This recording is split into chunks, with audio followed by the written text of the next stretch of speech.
Je vous invite à ouvrir dans l'évangile de Jean. Cet été, nous faisons une petite incursion dans l'évangile de Jean. Jean,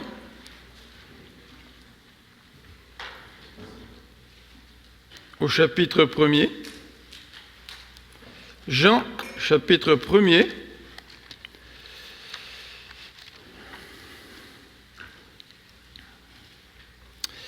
Et nous allons lire à partir du verset 43, Jean, chapitre 1er, à partir du verset 43. Nous avons regardé, il y a 2-3 semaines, le témoignage de Jean-Baptiste, à partir du verset 19. Nous avons souligné que Jean-Baptiste a parlé de qui était Jésus, son identité. Il a parlé de ce que Jésus a fait. C'est lui qui est éternel, qui il est. Il a parlé de qui il est, il a parlé de qui il a fait. Il va baptiser du Saint-Esprit. Et puis il explique aussi comment venir à lui. Donc la semaine suivante ou 2 semaines après, on a parlé de la rencontre des 2 disciples avec Jésus, c'est-à-dire André et Jean qui ont rencontré Jésus à partir du verset 35. Et cette semaine, nous allons regarder ensemble une nouvelle rencontre, celle de Nathanaël, Jésus qui se révèle à Nathanaël. Alors je vous invite donc à lire à partir du verset 43. Verset 43. Le lendemain, Jésus voulut se rendre en Galilée. Et il rencontra Philippe. Il lui dit « Suis-moi ». Philippe était de Bethsaïda, de la ville d'André et de Pierre. Philippe rencontra Nathanaël et lui dit « Nous avons trouvé celui de qui Moïse a écrit dans la loi et dans les prophètes, et dont les prophètes ont parlé, Jésus de Nazareth, fils de Joseph. » Nathanaël lui dit « Peut-il venir de Nazareth quelque chose de bon ?» Philippe lui répondit « Viens et vois. » Jésus, voyant venir à lui Nathanaël, dit de lui « Voici vraiment un Israélite dans lequel il n'y a point de fraude. D'où me connais-tu » lui dit Nathanaël. Jésus lui répondit « Avant que Philippe t'appelle quand tu étais sous le figuier, je t'ai vu. » Nathanaël répondit, lui dit « Rabbi, tu es le Fils de Dieu et tu es le roi d'Israël. » Jésus lui répondit « Parce que je t'ai dit que je t'ai vu sous le figuier, tu crois. Tu verras de plus grandes choses que celles-ci. » Et lui dit « En vérité, vous verrez désormais le ciel ouvert et les anges de Dieu monter et descendre au-dessus du Fils de l'homme. » Seigneur, nous te demandons ce matin de bénir ta parole, de nous faire du bien par ta parole, de nous encourager par ta parole et de nous communiquer ta volonté, Seigneur. Merci parce que ta parole est un guide pour nous. Et merci parce que lorsque nous lisons ta parole, c'est toi qui parles. Donc, Seigneur, parle-nous ce matin et que ta sainte parole puisse avoir un effet dans notre vie. Nous t'en prions. Amen. Alors, Jésus se révèle à Nathanaël. La tentation pour moi ce matin, ça aurait été de trouver un titre plus facile. Ça aurait été de dire Jésus rencontre Nathanaël. C'est un titre assez facile. Mais j'ai pensé que celui-ci, Jésus se révèle à Nathanaël, est encore plus précis, comme on va le voir à travers l'étude de ce passage. Ce matin, ce que je voudrais regarder avec vous, c'est que si Nathanaël a pu rencontrer Jésus, c'est grâce à quelqu'un, c'est grâce à Philippe. Et j'aimerais qu'on regarde un petit peu le personnage de Philippe, en particulier les versets 43 et 44, et que nous nous penchons ensemble sur ce que le texte nous dit sur Philippe. Ensuite, évidemment, j'aimerais qu'on regarde la rencontre de Nathanaël avec Jésus. Et cette rencontre, j'aimerais la présenter sous 2 aspects. Le premier aspect, c'est le suivant, c'est la confession de Nathanaël. Alors c'est vrai que lorsque Nathanaël dit au verset 49, « Tu es le Fils de Dieu, tu es roi d'Israël », il y a comme, on pourrait dire, un momentum dans le passage. Tu sais, il y a un accent qui est mis là, une confession de foi. Et le passage au verset 50 et 51 enchaîne sur un deuxième élément. Le texte aurait pu se terminer sur la confession de foi de Nathanaël, tu es le Fils de Dieu, tu es le roi d'Israël. Mais non, le texte a un rebondissement. Et il nous dit au verset 50, tu verras de plus grandes choses. Et le verset 51, il dit, vous verrez. Donc ça ne s'adresse pas seulement à Nathanaël, mais c'est employé au pluriel aussi, vous verrez. Alors ça s'adresse à qui? Qu'est-ce que Jésus veut dire quand il parle de plus grandes choses? Alors c'est ce que nous allons voir en dernier élément dans notre présentation ce matin. Mais tout d'abord, j'aimerais vous rappeler l'intention de Jean à travers son ouvrage, à travers son évangile. Vous rappelez que dans Jean 1, versets 12 et 13, Jean présente clairement son intention. Il nous dit à tous ceux qui l'ont reçu, à tous ceux qui croient en son nom, elle a donné, c'est-à-dire la lumière, c'est-à-dire Jésus-Christ, le pouvoir de devenir enfants de Dieu, lesquels sont nés non du sang, ni de la volonté de la chair, ni de la volonté de l'homme, mais de Dieu. Jean écrit pour que ses auditeurs puissent devenir enfants de Dieu. Et à la fin du livre de l'évangile de Jean, au verset 31 du chapitre 20, il nous rappelle son intention, il nous dit « Mais ces choses ont été écrites afin que vous croyiez que Jésus est le Christ. » Jean veut présenter Jésus et montrer à ses auditeurs qu'il est le Christ. Non seulement pour qu'ils le sachent, mais aussi qu'en croyant, nous est-il dit au verset 31 du chapitre 20, « En croyant, vous ayez la vie en son nom. » Savoir que Jésus est le Christ, les démons, ils le savent. Et ils tremblent, nous dit Jacques. Mais Jean veut que nous sachions, mais aussi que nous ayons la vie en son nom. Alors voilà l'intention de Jean. Et dans le premier chapitre de son évangile, en particulier ce qu'on appelle le prologue, les versets 1 à 18, Jean va nous présenter la divinité de Jésus-Christ. Et il va nous parler de Jésus-Christ qui est éternel, Jésus-Christ qui est Dieu, Jésus-Christ qui est la lumière. Jean commence tout de suite, dès les premiers mots de son évangile, à nous décrire le personnage de Jésus. Et en fait, comme nous allons le voir un peu plus tard, dans le chapitre 1, Jean donne beaucoup d'informations sur qui est Jésus. Et le reste des évangiles va développer là-dessus. Jean veut vraiment convaincre ses auditeurs, Jésus, ce n'est pas un homme comme les autres. Jésus, ce n'est pas simplement quelqu'un qu'on doit admirer. Jésus, ce n'est pas juste un prophète. Jésus, c'est le Fils de Dieu, c'est le Messie.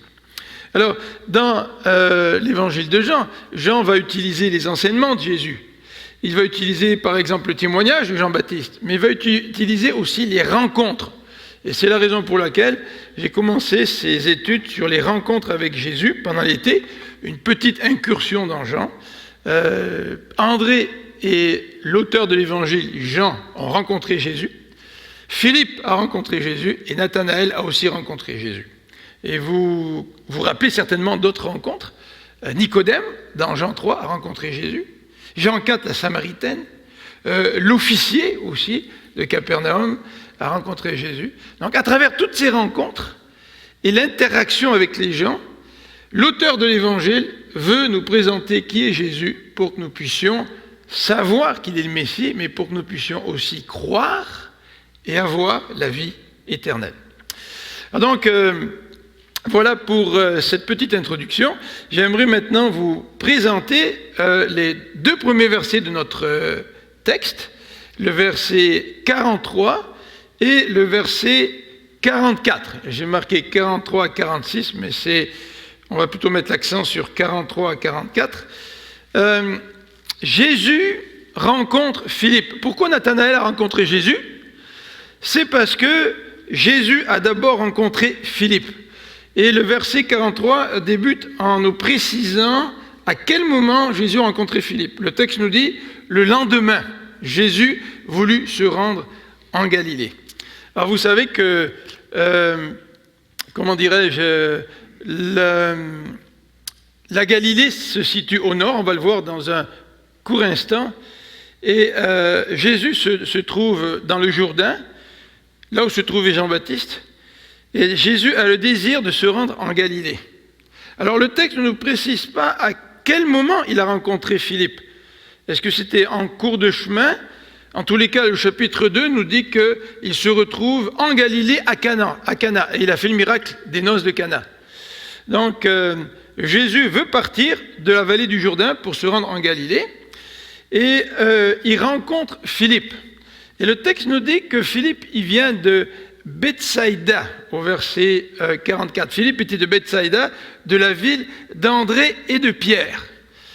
C'est intéressant parce que dans le texte, on nous dit donc André et Pierre venaient de Bethsaïda, et puis Philippe venait de Bethsaïda.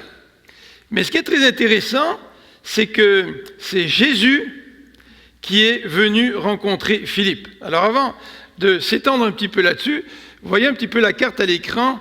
La vallée du Jourdain se situe à peu près au-dessus de la mer Morte, là, le Jourdain qui descend de la mer de Galilée jusque dans la mer Morte. Alors Jésus donc va se diriger vers le nord pour aller en Galilée. Et vous voyez que Bethsaïda se trouve au nord de la mer de Galilée, un petit peu à droite sur l'écran. Est-ce que vous voyez? C'est peut-être trop petit. Moi, j'y vois même sans mes lunettes, mais je sais où ça se trouve. Alors Bethsaïda, c'est complètement en haut, à droite de l'écran. Donc, et Cana, c'est un petit peu à gauche, au Cana, pardon, à gauche de la mer de Galilée. Entre la Méditerranée et la mer de Galilée, vous avez Cana. Donc ça prend quelque temps à monter, jusqu'en Galilée. C'est la raison pour laquelle le chapitre 2 nous dit 3 jours après, il eut des noces à Cana. Donc ça a pris un certain temps. Alors ce qui est intéressant dans ce passage, c'est que le texte ne nous dit pas que André et Pierre sont allés voir Philippe. Le texte nous dit que c'est Jésus qui va voir Philippe et qui lui dit « Toi, suis-moi ». Alors c'est assez intéressant parce que dans les rencontres avec Jésus, on a vu la rencontre d'André et Jean, et dans le récit de la rencontre d'André et Jean, l'accent est mis sur les disciples qui veulent rencontrer Jésus. Jean-Baptiste dit « Voici l'agneau de Dieu ». André et Jean, en entendant ces mots, décident eux-mêmes d'aller après Jésus. Et puis Jésus, les voyant, leur pose la question « Qu'est-ce que vous cherchez ?» Et là, le texte met l'accent sur le désir qui se trouve dans le cœur d'André et Jean d'aller voir Jésus. Dans ce passage, au verset 43 et 44, l'accent est mis sur un autre aspect du salut.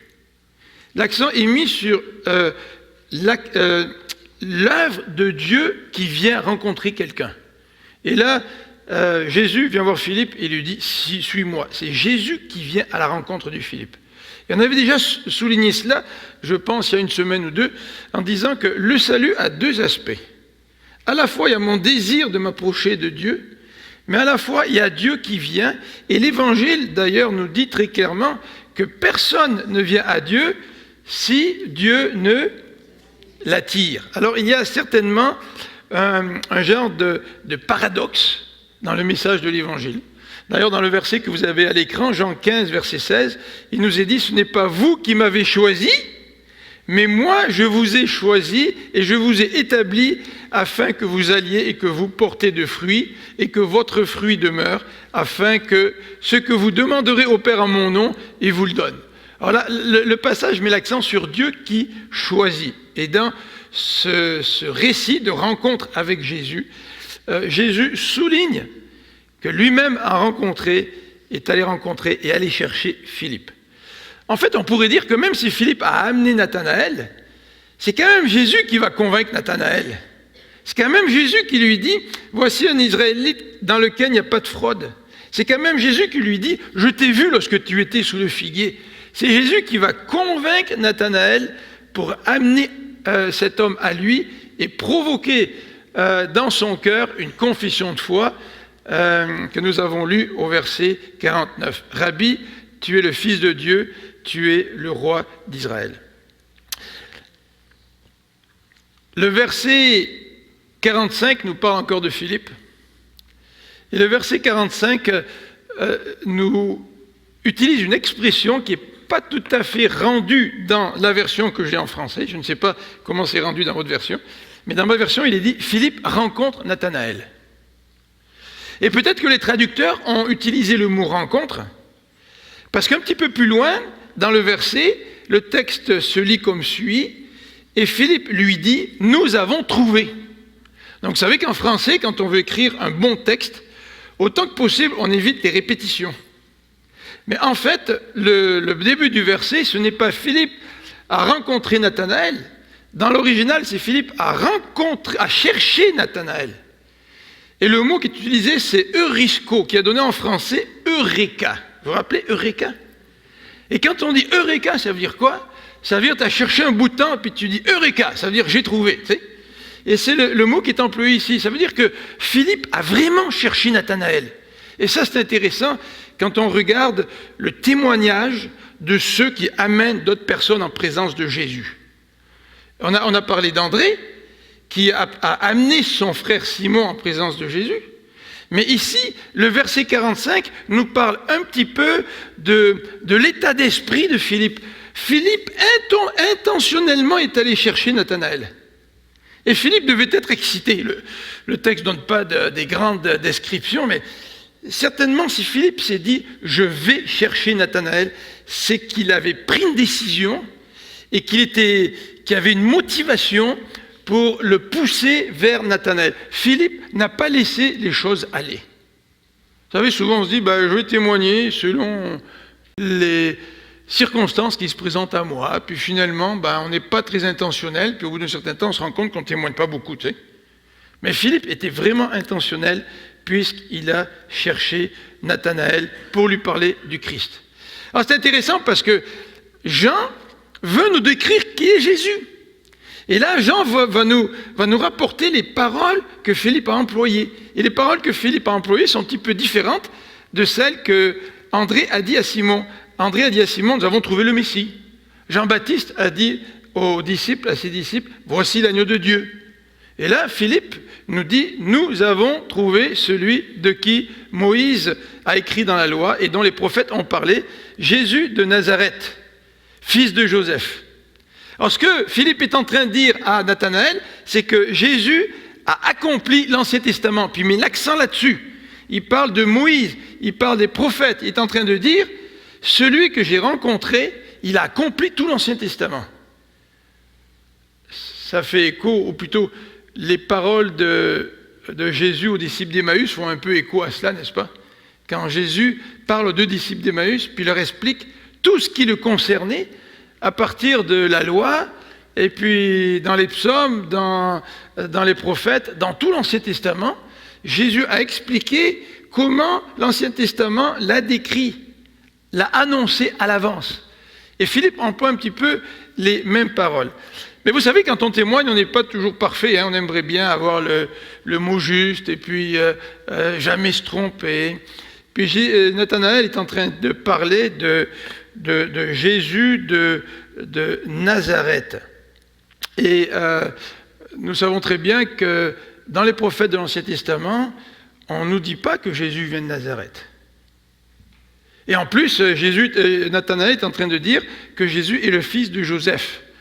C'est vrai, d'un point de vue humain, les gens le considéraient comme le fils de Joseph. Mais Nathanaël n'avait pas très, très bien compris que Jésus avait été conçu par le Saint-Esprit. Mais ça ne fait rien. Même si son témoignage est un petit peu bancal, un petit peu imparfait, Nathanaël est tellement excité à l'idée d'aller chercher, Philippe est tellement excité à l'idée d'aller chercher Nathanaël qu'il fonce. Puis ça, c'est extraordinaire. Vous savez, quand on est chrétien depuis plusieurs années, on n'ose pas trop témoigner, on a peur de se tromper. Mais on voit ici un gars qui parle avec son cœur. Et même s'il se trompe, il fonce pour parler de celui qu'il vient de rencontrer. Alors ce qui est intéressant dans ce passage, c'est regarder la réponse de Nathanaël, parce qu'effectivement, Nathanaël, lui, connaît les Écritures. Et il sait que Nazareth n'est pas cité dans l'Ancien Testament. Le texte biblique ne présente pas Nazareth comme étant la ville d'origine de Jésus. Hein? Et Nathanaël lui pose donc la question, écoute, peut-il venir de Nazareth quelque chose de bon? Est-ce parce que Nathanaël connaissait bien l'Ancien Testament, puis qu'il a vu dans le témoignage de Philippe un petit bug, comme on dit? Ou est-ce le fait que Nazareth était méprisé par les autres villes du coin, de la région? Vous savez qu'à l'époque, un petit peu comme aujourd'hui, Si vous me dites que je viens de la Belgique ou de la Suisse, là, généralement les Français, ils font des blagues sur les Suisses. Ils font des blagues aussi sur les Belges. Tu sais. Donc si vous dites à un Français qui vient de la Suisse ou qui vient de la Belgique, là vous faites une erreur fondamentale, impardonnable. En ce qui a trait à Nazareth, c'était la même chose. Les Judéens, ils se moquaient des Galiléens. Ils se prétendaient plus instruits, plus éduqués que les Galiléens. Mais les Galiléens avaient aussi leur souffre-douleur. C'était Nazareth, une petite ville de rien du tout, qui était méprisée. C'est intéressant de voir que Jésus est perçu comme étant venu de Nazareth, lui qui est aussi méprisé. Il est associé à la ville qu'on méprise à l'époque. Alors, en tout cas, Nathanaël amène son contre-argument, son argument, et Philippe, au lieu de tomber dans le panneau d'argumenter, il lui dit « Viens et vois ». Vous vous rappelez, c'est un écho du verset 39. Lorsque Jésus demande à André et Philippe, « Pourquoi, qu'est-ce que vous cherchez ?»« Bien, Rabbi, où tu demeures ?»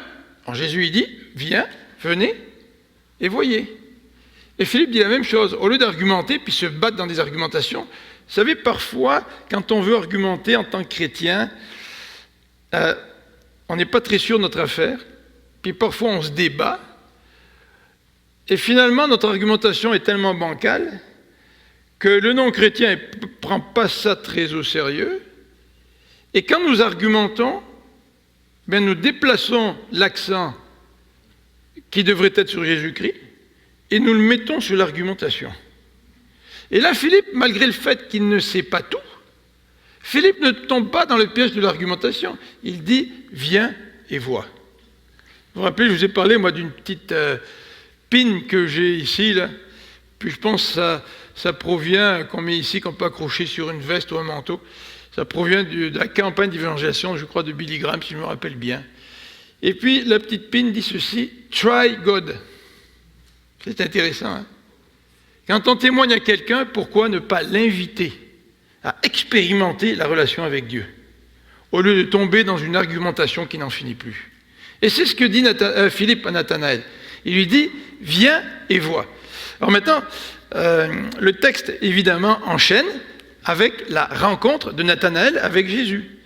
Et l'accent se déplace maintenant. Il ne s'agit plus de Philippe, mais il s'agit maintenant de la rencontre de Jésus avec Nathanaël.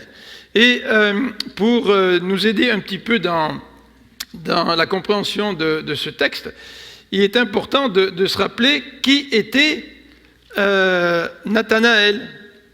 Nathanaël porte un nom qui veut dire Dieu a donné. Nathan, ça veut dire donner en hébreu, et elle, c'est Dieu. Et d'après les informations qu'on a dans notre passage, Nathanaël est sûrement un croyant de l'Ancien Testament. C'est un petit peu comme Marie et Joseph, qui étaient des croyants de l'Ancien Testament. Et en fait, le verset 45 nous dit que Nathanaël aime la loi. Pourquoi Philippe vient le voir en disant « Nous avons trouvé celui de qui Moïse a écrit dans la loi et dont les prophètes ont parlé, Jésus de Nazareth et fils de Joseph », c'est parce que Philippe savait que Nathanaël aimait la loi. Pourquoi aurait-il parlé ainsi à quelqu'un qui n'aime pas la loi ? Donc Nathanaël aimait sûrement la loi, et Jésus renchérit en disant, en le voyant arriver, « Voici un Israélite dans lequel il n'y a point de fraude. » C'est intéressant parce que Jésus fait déjà allusion à Israël, pas simplement en tant que peuple, mais à Israël qui était Jacob. Vous savez, Jacob a été renommé Israël après son expérience durant la nuit où il a combattu avec l'ange. Jacob a pris un autre nom, Dieu lui a donné un autre nom, celui d'Israël. Et c'est déjà intéressant que Jésus parle de Nathanaël en disant « C'est un Israélite dans lequel il n'y a pas de fraude. » Jacob, lui, c'est un fraudeur. C'est Jacob, ça veut dire trompeur. Alors, Jésus, donc, l'accueille avec ses paroles, mais Jésus fait plus que cela, Jésus va l'attirer à lui. Et ça, c'est extraordinaire quand on voit Jésus attirer quelqu'un à lui. Et souvent, dans notre témoignage de conversion, on entend cela. Hein? nous entendons quelqu'un qui témoigne et qui explique comment Jésus l'a attiré à lui. Alors, Jean 6, 44, qui nous dit que nul ne vient au Père que par lui, et Jean 15, qui nous dit que c'est Jésus qui a choisi ses disciples, est une illustration de cela. Alors, comment Jésus va attirer Nathanaël à lui? Bien, Jésus va l'attirer en mettant l'accent sur son omniscience, en révélant son omniscience à Nathanaël. Et il lui dit, au verset 47, « Donc, tu es un Israélite dans lequel il n'y a pas de fraude. » Donc, c'est déjà le fruit de l'omniscience de Jésus. Jésus qui voit le cœur de quelqu'un, il connaît le cœur de tout le monde. Et là, Jésus montre à Nathanaël qu'il connaît son cœur. Mais Jésus veut encore aller plus loin dans la révélation de son omniscience. Et au verset 48, il dit à Nathanaël, « Je t'ai vu lorsque tu étais sous le figuier. » Alors les commentateurs se posent la question de savoir qu'est-ce qui s'est passé sous le figuier. Mais toujours est-il, est-ce que Nathanaël était en train de méditer la parole de Dieu? Souvent, les gens sous un figuier ou sous un arbre, c'est un petit peu leur lieu de méditation. Le texte ne donne pas beaucoup d'informations. Mais toujours est-il, ce deuxième détail qui prouve l'omniscience de Jésus a vraiment marqué Nathanaël, puisque Nathanaël fait une confession de foi. Et à ce moment-là, Nathanaël va comprendre que Jésus est le Fils de Dieu et le roi d'Israël. Et non seulement Nathanaël a une révélation de Jésus qui est quand même remarquable, hein, d'avouer, de confesser que Jésus est le Fils de Dieu et le roi d'Israël. Jean cite cela parce que son intention, c'est de décrire à ses auditeurs qui est Jésus et de les convaincre que Jésus est le Messie.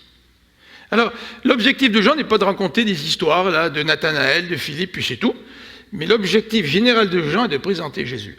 Regardez un petit peu ce que Nathanaël dit. Nathanaël dit, donc en parlant de Jésus, tu es le Fils de Dieu, tu es le roi d'Israël.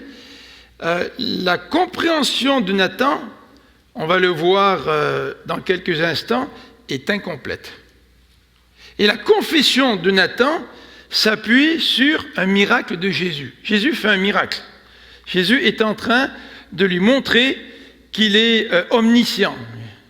Je n'arrivais plus à retourner en arrière. Et Jésus est en train de dire à Nathanaël, ta confession de foi, c'est extraordinaire. Tu viens de comprendre que je suis le Fils de Dieu. Tu viens de comprendre que je suis le roi d'Israël. Mais ta confession de foi repose sur une fondation qui est instable. Ça, c'est intéressant. La fondation de la confession de foi de Nathanaël est instable. Vous savez que Jésus a fait des miracles. Jean 6 en est un exemple frappant. Jésus multiplie les pains et tout le monde veut le suivre. Donc les gens s'appuient sur le miracle que Jésus vient de faire, la multiplication des pains. Et quand Jésus est en train de leur dire « je suis le pain de vie », que font les gens? Ils le quittent, ils le laissent. Mais le miracle, Jésus venait de le faire. Et vous savez qu'aujourd'hui, trop souvent, la vie chrétienne de bien des gens s'appuie sur des miracles. Et la confession de foi des frères et des sœurs qui s'appuient sur des miracles, c'est une fondation qui est instable. Et Jésus le montre dans ces passages. Et si aujourd'hui, vous voulez chercher de plus en plus de miracles dans votre vie, si vous voulez chercher de plus en plus d'expériences dans votre vie, sachez que cette fondation-là, elle est instable. Vous savez qu'il y a des gens qui courent après le spectaculaire. Il y a des gens qui courent après des grands prédicateurs. Il y a des gens qui courent après des gens qui prédisent guérir. Il y a des gens qui courent après des événements. Tu sais. Mais la foi véritable ne s'appuie pas sur cela. Et c'est la raison pour laquelle Jésus est en train de dire dans le passage suivant, « Vous verrez de plus grandes choses. » Tu vas voir quelque chose qui est plus grand que ça, plus grand que ce miracle d'omniscience que je viens de faire devant toi, Nathanaël. Et ta foi va s'appuyer sur quelque chose de plus solide, sur un fondement qui est vraiment beaucoup plus solide. Alors regardons ensemble cet aspect-là de notre texte, les versets 50 à 51. Jésus lui répondit, parce que je t'ai dit que je t'ai vu sous le figuier, tu crois. Mais tu verras de plus grandes choses que celles-ci. Il y a eu plusieurs interprétations de ce passage, et on va en regarder quelques-unes rapidement, de façon assez superficielle. Au verset 51, il est dit « Vous verrez désormais le ciel ouvert et les anges de Dieu monter et descendre au-dessus du Fils de l'homme. » D'ailleurs, dans un commentaire que j'ai lu, le commentaire de Kent Hughes commence son commentaire en nous racontant l'histoire de John Patton. Je ne sais pas si vous avez entendu parler de cette histoire. John Patton était missionnaire aux îles Hébrides. Les îles Hébrides portent le nom aujourd'hui de Vanuatu depuis leur indépendance en 1980. Et Kent Hughes débute son étude sur ce passage en racontant cette expérience que John Patton a vécue avec sa femme dans leur petite maison, attaqués par les tribus environnantes. Toute la nuit, ils ont été attaqués par les tribus environnantes. Toute la nuit, ils étaient en prière. Toute la nuit, ils avaient peur de perdre leur vie. Et au matin, les tribus ont disparu.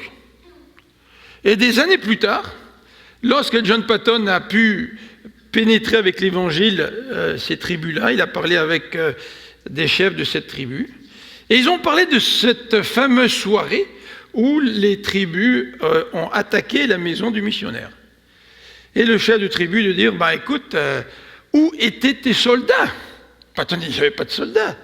Et les indigènes de dire, écoute, on voulait attaquer ta maison, puis il y avait des soldats brillants là, qui étaient tout autour de ta maison et qui défendaient ta maison. Et pendant toute la nuit, on a essayé d'attaquer ta maison. Et pendant toute la nuit, les soldats sont restés là. Et au matin, on est parti. Et John Patton de dire, mais nous, on n'a rien vu. Et vous vous rappelez l'épisode dans l'Ancien Testament où le serviteur du prophète, où le prophète prie pour que le serviteur puisse voir les armées de l'Éternel qui étaient autour d'eux et qui les défendaient contre les ennemis. Et dans son commentaire, Kent Hughes de dire, d'axer tout l'enseignement de ce passage sur les anges qui protègent les chrétiens. Alors, est-ce que c'est l'interprétation de ce verset 51 ? Vous savez que j'apprécie beaucoup notre frère Kent Hughes, il est venu ici, puis c'est un homme extraordinaire qui a écrit des commentaires extraordinaires, puis ça me fait beaucoup de bien de lire ce qu'il a écrit. Mais la question à se poser, c'est celle-ci, est-ce que vraiment le verset 51 est en train de dire « Nathan, tu vas voir des choses plus grandes, tu vas voir les anges qui protègent les hommes ». Est-ce que c'est de cela qu'il s'agit dans ce passage ? En tous les cas, à 2 reprises, les anges sont intervenus dans le ministère de Jésus. Vous vous rappelez ? Après la tentation, les anges sont venus le servir. Mais au moment de la tentation, Nathanaël n'était pas là. Les disciples n'étaient pas là. Donc le texte ne s'applique pas à eux. Ne s'applique pas à cet épisode. Puisque le texte dit « Vous verrez ». Les disciples et Nathanaël n'ont pas vu les anges en train de servir Jésus après la tentation. Un autre ange est intervenu à la fin de son ministère. Lorsqu'il priait dans le jardin de Gethsémanée, et qu'il priait avec souffrance. Et là, un ange est venu le réconforter. Mais là, les autres, ils dormaient à côté. Ils n'ont pas été témoins des anges ou de l'ange qui est venu réconforter Jésus. Donc, qu'est-ce que ce passage veut dire ? Une autre, interprétation consiste à dire que Jésus est l'intermédiaire entre les hommes et Dieu. Et vous savez que ce passage fait allusion au texte de Jacob, quand dans la nuit, Jacob, en fuyant sa famille, a vu une échelle avec des anges qui montaient, qui descendaient sur l'échelle. Et plusieurs théologiens disent que ce passage-là fait allusion à Jésus-Christ, qui est l'intermédiaire entre Dieu et les hommes. Est-ce qu'il s'agit de cela ? Est-ce qu'il s'agit de l'intermédiaire ? Ou est-ce qu'il s'agit, comme John Montgomery le dit dans son commentaire, M. Boyce le dit dans son commentaire, il s'agit du retour de Jésus-Christ à la fin des temps, puisque le texte ici dit « vous verrez quelque chose de plus grand ». Alors pour M. Boyce, ce qui est plus grand, c'est le retour de Jésus-Christ. Et là, tout le monde va le voir revenir, et tout le monde va le voir dans sa gloire, et ça va être le temps de gloire et le temps de jugement. Alors qu'est-ce que le passage veut dire ? On va regarder ensemble le verset 51. Et le verset 51 commence en disant « en vérité, amen, amen » dans l'original. Hein. Vous savez que quand le texte dit « en vérité, ça ne veut pas dire que le reste de la parole de Dieu est mensonge, mais ce qu'il dit maintenant c'est vrai. Là, hein. C'est pas ça que ça veut dire. Quand on dit « amen, amen » ou « en vérité », ça veut dire qu'il y a quelque chose sur lequel Jésus veut mettre l'accent. Alors ici, l'auteur veut mettre l'accent sur les paroles de Jésus. En vérité, vous verrez désormais le ciel ouvert et les anges de Dieu monter et descendre au-dessus du Fils de l'homme. Alors pour comprendre le passage, il faut nous rappeler ce que Jean veut faire. Jean veut présenter la personne de Jésus. Et on va regarder ensemble dans le chapitre 1 tous les titres que Jean donne sur Jésus pour qu'on connaisse mieux Jésus et qu'on soit convaincu qu'il est le Messie. Alors là, les titres que Jean utilise dans son premier chapitre. Le Logos. Jésus est le Logos, il est la parole. Toujours dans le chapitre 1, c'est les versets qui sont à côté. Ensuite, il est dit que Jésus est Dieu. Hein? Il est Dieu. Ensuite, le texte nous dit que Jésus est la lumière des hommes. Toujours dans Jean, au verset 9, il est dit que Jésus est la véritable lumière.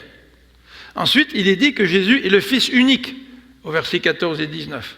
Ensuite, Jean continue à décrire la personne de Jésus, il nous dit qu'il était éternel. Jean-Baptiste dit, il m'a précédé, il existait avant moi, la personne dont je parle. Septième élément, au verset 17, il nous est dit que Jésus est vraiment le Christ. Au verset 23, il nous est dit que Jésus est le Seigneur. Au verset 29 et 36, il nous est dit que Jésus, c'est l'agneau de Dieu. Au verset 33, il nous est dit que Jésus, c'est celui qui baptise du Saint-Esprit. Au verset 34 et 49, il nous est dit que Jésus est le Fils de Dieu. Au verset 38, on appelle Jésus Rabbi, donc maître. Au verset 41, on nous dit qu'il est le Messie. Au verset 45, on nous dit que c'est celui qui accomplit l'Ancien Testament. Et au verset 49, on nous dit que Jésus est le roi d'Israël. Or là, la présentation que Jean-Baptiste fait de Jésus. Et Jésus, dans ce contexte, est en train de nous dire qu'il y a quelque chose de plus grand qui va arriver.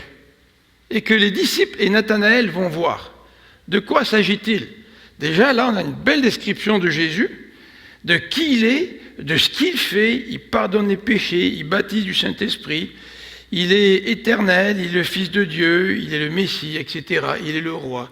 Donc on a une description quand même assez remarquable de Jésus dans le chapitre 1 de l'évangile de Jean. Alors, maintenant, ce qu'il faut faire pour comprendre ce que Jésus dit au verset 51, c'est regarder ce que le texte nous dit dans Genèse 28. Alors je vous invite à tourner dans Genèse 28, en particulier au verset 12. Genèse 28, au verset 12. Et c'est l'histoire de Jacob qui vient de fuir. Il vient de fuir sa famille. Jacob voulait le droit d'aînesse, il l'a volé. Il voulait la bénédiction, il l'a volé.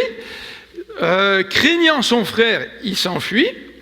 Et au verset 12, il nous est dit, il eut un songe, et voici une échelle était appuyée sur la terre et son sommet touché au ciel, et voici les anges de Dieu montaient et descendaient par cette échelle.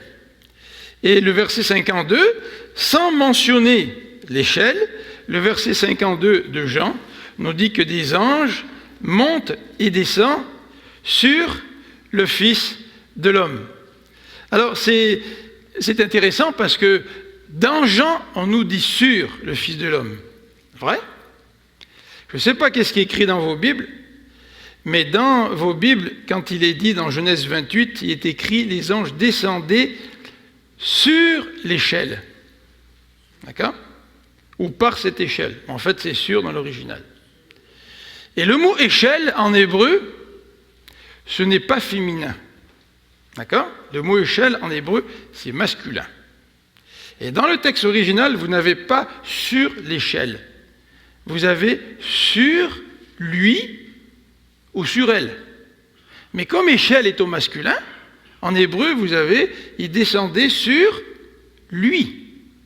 Alors les traducteurs ont présupposé que lui se référait à échelle qui est au masculin. C'est pour ça que dans les Bibles en français, ils vont dire les gens descendaient sur l'échelle.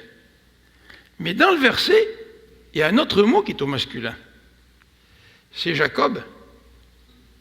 Et bien des commentateurs pensent que la meilleure traduction, ce serait, dans Genèse 28, « Les anges de Dieu montaient et descendaient sur lui, sur Jacob, et non pas sur l'échelle. » Pourquoi ? Parce que Jacob est devenu l'intermédiaire par lequel toutes les bénédictions données aux prophètes allaient continuer. Vous vous rappelez ? Et d'ailleurs, dans ce passage, l'Éternel lui dit « Je suis l'Éternel, le Dieu d'Abraham, ton père, et le Dieu d'Isaac. La terre sur laquelle tu es couché, je la donnerai à toi et ta postérité. Ta postérité sera comme la postérité de la terre. » Qu'est-ce que Dieu est en train de lui dire ? Il est en train de lui dire « Tu vas être l'intermédiaire entre mes promesses et l'accomplissement des promesses. » Et vous savez qu'il n'a pas été seulement un intermédiaire, il est devenu le père fondateur du peuple. Il y a eu les 12 tribus qui viennent de Jacob, et Jacob a reçu un nouveau nom, celui d'Israël par la suite. Donc se pourrait-il que le point de comparaison entre Genèse 28 et le texte de Jean, ça soit le fait que dans l'Ancien Testament, les cieux se sont ouverts dans l'expérience de Jacob, et Jacob est devenu l'intermédiaire, la personne par qui Dieu allait accomplir ses promesses. D'ailleurs, à l'occasion de ce rêve, Dieu a dit à Jacob, je serai avec toi. Il a aussi assuré de sa présence et de sa protection, bien sûr. Et se pourrait-il que le lien entre Genèse et Jean soit celui-ci, tout comme Jacob est devenu l'intermédiaire, ben maintenant, c'est ce Jésus qui va être l'intermédiaire entre Dieu et les hommes. Et plus vous allez connaître ce Jésus, plus vous allez connaître ces grandes choses à venir. Plus vous allez connaître la personne de Jésus, plus vous allez comprendre qui est Jésus, plus vous allez être mis en présence des grandes choses que Dieu est en train de faire. Donc les grandes choses, regardez le verset 51, le verset 51, vous verrez désormais le ciel ouvert. Donc il y a une révélation qui s'en vient là. Et la révélation qui s'en vient, elle touche la personne de Jésus-Christ. Et la révélation de Jésus-Christ qui s'en vient, c'est ça les grandes choses. Déjà, Jean est en train de présenter Jésus. Dans le chapitre 1, il présente plein de termes qui décrivent Jésus. Et Jean est en train de dire, Jésus est encore plus grand que tous les termes que je viens de vous dire. En fait, c'est assez intéressant parce que la vision est appliquée au Fils de l'homme. Il est dit, vous allez voir les anges de Dieu monter et descendre au-dessus du Fils de l'homme. Et là, il y a un nouveau titre qui est donné de Jésus. Qu'est-ce que ça veut dire, Fils de l'homme ? Ben, Nathanaël a eu une compréhension.